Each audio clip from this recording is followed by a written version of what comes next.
Olá! Nesse nosso episódio, nós vamos tratar das lutas de um segmento de trabalhadores da Bahia, que são os servidores públicos da Fazenda Bahia, da Secretaria da Fazenda Estadual. Essa foi uma oportunidade de um trabalho de historiadora, de reconstituição ou de organização de uma memória, lembranças de lutas desses segmentos de servidores, como eles se definem muito bem, servidores do público. E me impressionou muito nessa oportunidade essa identidade, né? Que eu pude verificar do ponto de vista das lutas, das ações e da história desses trabalhadores. Normalmente se convida para quero escrever a história do sindicato. Aí eu ponderei na discussão sobre o projeto, né, que eu gosto de sindicato. Para mim, eu costumo meio que chocar, dizendo assim, sindicato é instituição e a instituição é parede. O importante são os sujeitos instituintes, os sujeitos que forjam a história, que fazem a história, que intervêm e constroem o mundo, né? Com seu trabalho, com suas lutas, né? Com a explicitação das suas demandas, dos conflitos, né? Da indignação, a manifestação das injustiças, das suas relações com outros trabalhadores e outros segmentos, especialmente no que diz respeito a trabalhador de serviço público num tempo onde tanta maldade, tanta agressão, tanta redução de responsabilidade social se propõe no modelo neoliberal, né? Então, como é que esses segmentos se articulam politicamente? Como é que eles solidariamente atuam e agem? Era uma oportunidade extraordinária para mim, como historiadora, como quem está identificada com essas lutas, e ouvir, né? Ouvir e constatar ao longo de um período de 32 anos de existência, porque eles, antes da Constituição de 88, eles eram uma associação, né? Só após a Constituição de 1988 foi possível criar o sindicato. Então, foi recuperada as lutas, inclusive, que antecederam a formação, né? A institucionalização do sindicato, que leva o nome de Sindicefaz. A partir dessa discussão de projeto, de envolvimento, de modo que aqueles homens e mulheres se vissem como sujeitos que realizam e constroem a história, né? E trazer essa história como uma memória que validada no presente, importante para o futuro. Então, esse, vamos dizer, seria os objetivos, a subjetividade desse trabalho, que orientaria essa pesquisa, a organização dessa memória. É o fato dessa identidade de somos servidores do público. E eu também me surpreendi com linguagens, narrativas de manifestações políticas. É importante dizer que esse segmento ele é composto de três âmbitos de funcionários do público. São os funcionários da Secretaria da Fazenda, do Estado, né? Do administrativo, do operacional, o segmento de agentes de tributos, com responsabilidade de controle de arrecadação e de cobrança, fiscalização na área de transporte, né, de comércio, e os auditores fiscais, né, que passam a ser responsáveis pela fiscalização, cobrança de impostos das grandes empresas. Então, isso também já me surpreendeu, porque não prevalecia as desigualdades salariais, funcionais e de status dentro da ação política. né? Dentro das memórias dessas lutas. O que me surpreendeu à medida em que um sindicalismo mais recente tem uma marca do conflito de interesses que muitas vezes, ou na maioria das vezes, se sobrepõe ao conflito de classe, né? O conflito de interesse foi substituído por um conflito de classe. E esses três âmbitos de trabalhadores que compõem os servidores do público da fazenda, né? Na fazenda baiana, eles se organizam numa diretoria colegiada, né? Onde não importa o salário, né? Do auditor com de um servidor, e eles têm um diálogo, uma cumplicidade, um respeito, né, a essa dimensão do sujeito político coletivo responsável pelo dinheiro do público. Eu ouvi de um dirigente o seguinte: nós cuidamos do dinheiro que é do público, que é do coletivo, que é do povo da Bahia. E essa é uma narrativa para além, inclusive o perfil desse dirigente não é aquele perfil de articulação política para impressionar, não, é honestamente. Eu pude, ao longo de 2 anos, comprovar, né, essa impressão inicial que eu tive quando da chegada, né, no sindicato e em contato com o convite dessa direção para organizar essa memória, que resultou, né, nesse livro, cujo título é Fazendo a Bahia, Memórias de Lutas de Homens e Mulheres da Fazenda Baiana.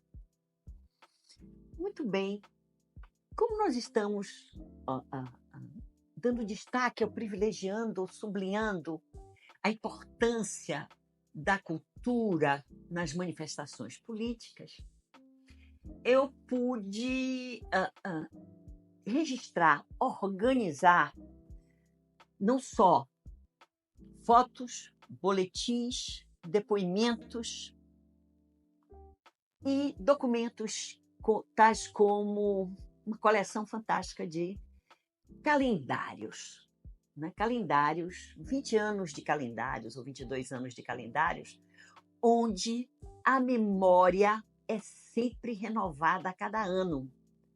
Ou seja, cada ano o calendário anual recuperava as lutas do ano anterior. Isso se constituiu num acervo extraordinário, né, na composição de um livro de memória de lutas. Mas me surpreendeu algumas vamos dizer, algum gosto. Primeiro, muito interessante.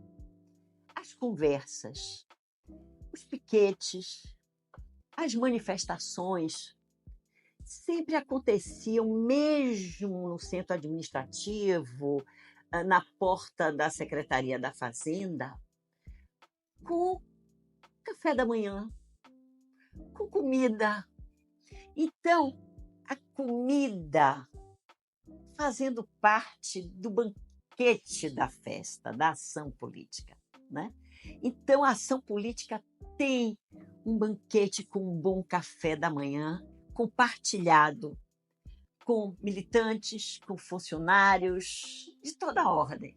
Essa foi uma primeira experiência vamos dizer assim, do ritual das discussões. É preciso a gente estar bem alimentado. Então, a comida, o café baiano, com cuscuz, com mingau, com bombolo de milho ou de fubá, então o beiju. Tudo isso compõe um bom café baiano. Mas não ficamos por aí, né? Tem mais. quando da identificação, seleção de um acervo de fotos extraordinárias que eu encontrei dessas lutas, eu pude verificar o seguinte: a presença nas festas populares, né? De forma muito marcante. Então, é na festa da lavagem do Bonfim, sempre os fazendários e fazendárias se encontram cedo na porta da matriz da Igreja da Conceição, na Cidade Baixa, de onde sai o cortejo em direção à Igreja do Bonfim, um grande cortejo de fazendários e fazendárias, com música, com cartazes e cartazes fortes, sabe? Com demandas seguras, né? Com um padrão de colisão com as referências governamentais, independente de que partido fosse, né? Isso chamava a atenção, né? Também me chama a atenção que mesmo essa combatividade que inicia as grandes lutas, que se destinam às grandes campanhas de demandas, reivindicações e de pressões, né? Ou de possíveis ameaças e perdas, esse é o objetivo, vamos dizer, da ação política. Mas a negociação é um meio, não é um fim da ação política. Coisa que, nos meus estudos, escritos, assessorias sindicais, eu via desde os anos 90 o deslocamento da ação política de classe, de conflito de classe, para o conflito de interesse. Não só aqui na Bahia, mas no âmbito nacional, né? Os grandes ramos da economia se organizando para as suas campanhas na perspectiva primeira da negociação. Eu vou discutir isso nos episódios quando eu tratar no mês de maio. Por enquanto, é só sinalização para que possamos recuperar e aprofundar essa discussão entre conflito de classe e conflito de interesse. Então, as bandeiras nas festas populares não poupam a conflitividade, não economizam no confronto, trazem a firmeza de objetivos claros, que agrega todos os segmentos, e não raro acompanhado de outros servidores do público, né? Como trabalhadores da saúde, trabalhadores da educação, quer seja do Estado ou mesmo no município. Então, esse motivo de ação é contagiante, né?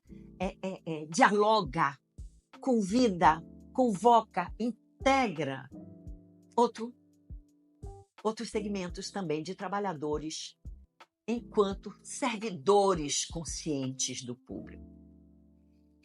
E eu dei o exemplo da lavagem do Bonfim, né? Então, temos as baianas, temos as grandes cartazes e a movimentação e a presença maciça desses servidores do público no cortejo, na lavagem do Bonfim, sempre às segundas-feiras, segundas, quinta-feiras de todo o ano, no mês de janeiro. Mas, para minha surpresa, a criatividade, a ousadia, né? E as possibilidades de intervenção e buscar, vamos dizer assim, elemento de mérito da manifestação cultural ou política, porque é o cultural e o político não se separam nessas manifestações, eu encontrei fotos extraordinárias de um funcionário do sindicato, né, histórico dentro do sindicato, desde a sua fundação, vestido de pajem do período colonial, com um pergaminho, na festa do 2 de julho, que é quando se comemora a independência da Bahia, que ocorreu quase um ano após a independência do Brasil oficial, 7 de setembro. A independência da Bahia, os portugueses permaneceram na Bahia até o ano 2 de julho, o mês de 2 de julho do ano de 1823. Então, vem aquele funcionário do sindicato com um pergaminho, né, vestido de mensageiro, entrega, consegue se mexer no cortejo para chegar ao lado do governador e entregar o pergaminho com as demandas de fazendários e fazendárias. Então, é flagrado numa foto sensacional, o governador recebe aquilo em pleno cortejo cívico-popular, eu diria popular cívico, que é a manifestação do 2 de julho na Bahia, né? Então, também como uma manifestação. E dentre os calendários que eu citei, que sempre renovam a memória das lutas anteriores, eu pude ver uma coleção temática não só de lutas, mas 2 coleções temáticas de calendários, uma com relação a fotos de festas populares que ocorrem em todo o estado, inclusive festas populares que eu desconhecia a existência, né? Então, teve das festas que eles foram buscar em todo o estado da Bahia, e o trabalho deles se estende a todos os cantos do estado, aos 417 municípios que conformam o estado da Bahia. E pude ver também um temático dessas festas populares mais tradicionais ou conhecidas que ocorrem em Salvador, né?